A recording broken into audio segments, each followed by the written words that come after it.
Kiban na saya mukrab.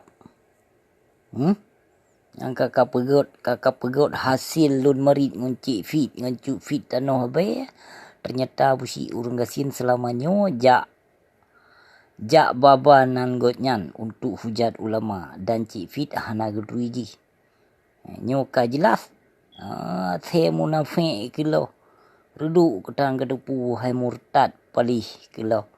Bit kah kaum mujahidin kaum murtad yang kasah tak kafir ke anak bajing kelo. Nak kenging lun dengan cik fit kibat. Kau baca hai anak bajing lah nak tilak. Baik kak perhaya dro ke. Pu kucok ku tu screenshot yang status kah ku pelemah. Anak bajing mata saruk. Kabala kau ma kelam boleh koma ke Kapolda siap lawung.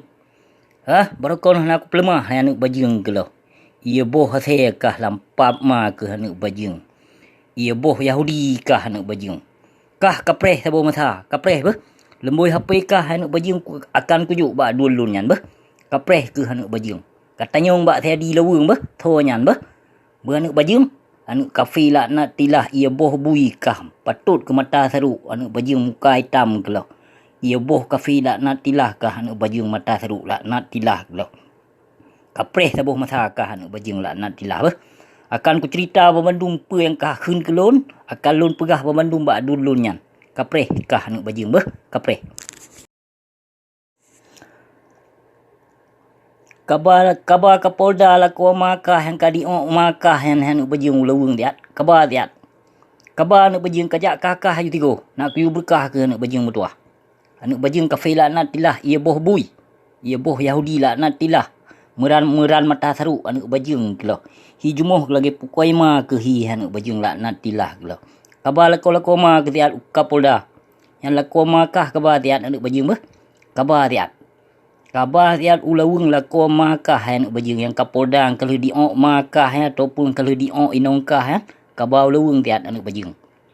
Kabar tiat.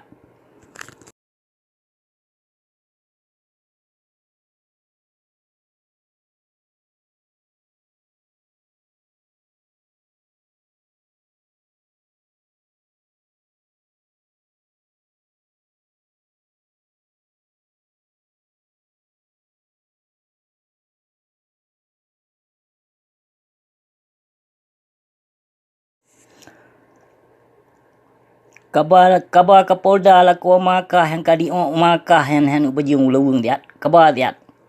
Kabar anak bajing kajak kakah ayu tigo. Nak kuyu berkah ke anak bajing bertuah. Anak bajing kafir laknat tilah ia boh bui. Ia boh Yahudi laknat tilah. Meran mata saruk anak bajing kelo. Hi jumuh lagi pukoi ma ke hi anak bajing laknat tilah kelo. Kabar laku ma ke tiat Kapolda. Yang laku ma kah kabar tiat anak bajing bah. Kabar tiat. Kabar tiat ulawung laku ma kah anak bajing yang Kapolda kalau diok ma kah ataupun kalau diok inong kah kabar ulawung tiat anak bajing. Kabar tiat.